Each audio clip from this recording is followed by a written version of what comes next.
жерде карточка турат. Карточкаңыздарда ар бириңиздин номерлериңиздер 4 тарабында жазылган. Андан сырткары бул жерде 4 тамга турат.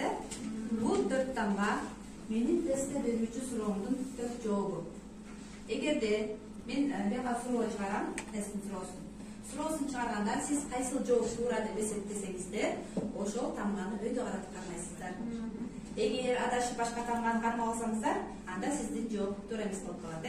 Ошон үчүн тамгаларды туура кармап, аны өйдө көтөрөбүз. Сиздер баардыгыңыздар мындай өйдө көтөргөндө мен телефон менен сканировать этип алам. Жана ал жообу бул интерактивдүү доскабызга чыгат. Муну колдонуу менен биз өзүбүздүн мугалимдер өзүбүздүн убактыбызды үнөмдөй алабыз. Кайтарым байланышты батыраак жүргүзө алабыз. Муну онлайн дагы офлайн да жүргүзсөк болот. Азыр сабактын темасы 4 саны кошууну жана кемитүүнү үйрөнөбүз, маселе чыгарабыз. Сабактын максаттары: биринчи билим берүүчүлүк, 4 санын билишет, 4 санын курай алышат, санды туура, сулуу элементи менен жазганды үйрөнөбүз. Ар дайым ачык кабагым, дайым даяр сабагым, саламаттык каалаймын, саламатсыңарбы, балдарым.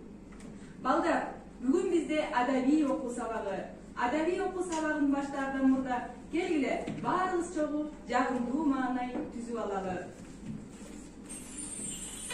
Саламатсыңарбы менин сүйүктүү окуучуларым, маанайыңар жакшыбы? Суукта үшүгөн жоксуңарбы?